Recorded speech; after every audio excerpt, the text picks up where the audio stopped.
तो जो एक घोस्ट रेजिमेंट है ये इंडियन आर्मी की आर्मर्ड रेजिमेंट में आती है और इसका वास्तविक नाम 63rd कैवलरी है और ये 63rd कैवलरी को इंडियन आर्मी की सबसे घातक आर्मर्ड रेजिमेंट्स में गिना जाता है। इस रेजिमेंट को राजस्थान के अलवर में 2 जनवरी 1957 यानी कि 1957 में स्थापित किया गया था और लेफ्टिनेंट कर्नल हरमंदर सिंह जो कि बाद में जाके ब्रिगेडियर रैंक पे प्रमोट हुए थे, वे इस रेजिमेंट के पहले कमांडिंग ऑफिसर थे और एक गवर्नमेंट सैंक्शन ऑफ 1956 के तहत स्थापित की गई तीसरी आर्मर्ड रेजिमेंट थी और शुरुआत में इस रेजिमेंट को American light tank Stuart MK4 की 2 स्क्वाड्रंस और ब्रिटेन की हम्बर MK4 आर्मर्ड कार की एक स्क्वाड्रन के साथ इक्विप किया गया था और इस रेजिमेंट के हम्बर स्क्वाड्रन को अप्रैल 1958 से जुलाई 1959 तक कश्मीर के खानाबाला में ड्यूटी के लिए भेजा गया था और फिर इस रेजिमेंट की इसी हम्बर स्क्वाड्रन को बाद में डेमलर आर्मर्ड कार्स के साथ एक इंडिपेंडेंट रिकॉनेसेंस स्क्वाड्रन के तौर पर फिर से स्थापित किया गया और फिर इस 63rd कैवलरी या फिर यूं कहें इस घोस्ट रेजिमेंट की इस हम्बर इंडिपेंडेंट स्क्वाड्रन ने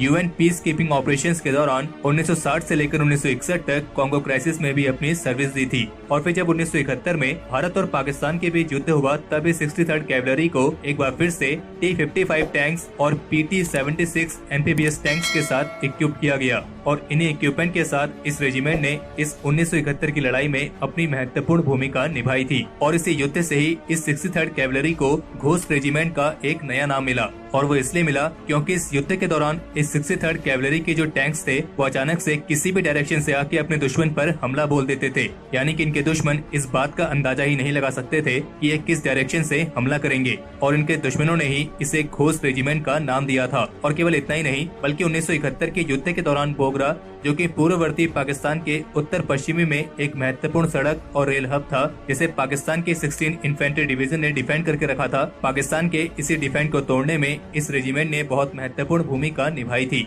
और इस रेजिमेंट ने 14 और 15 दिसंबर 1971 में कैंटोनमेंट एरिया में 2nd बटालियन और 5th गोरखा राइफल के एक सक्सेसफुल असॉल्ट को भी सपोर्ट किया था और जिसके चलते इस रेजिमेंट को बैटल ऑनर बोगरा और थिएटर ऑनर ईस्ट पाकिस्तान 1971 से सम्मानित किया गया था और अपने 1971 ऑपरेशंस के लिए इस रेजिमेंट ने 8 गैलेंट्री अवार्ड्स जीते थे और तब से लेकर अभी तक ये रेजिमेंट 50 से भी अधिक अवार्ड्स को हासिल कर चुकी है जिनमें वीर चक्र, सेना मेडल और परम विशिष्ट सेवा मेडल भी शामिल है और जो 63rd कैवलरी के टैंक्स हैं उन्हें 63 टैंक्स के नाम से भी जाना जाता है।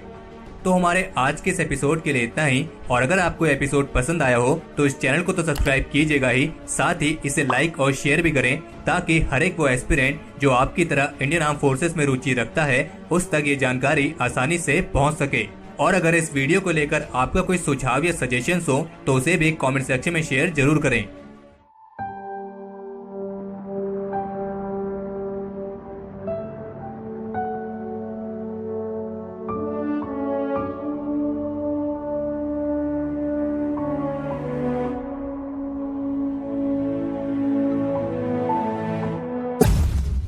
तो जो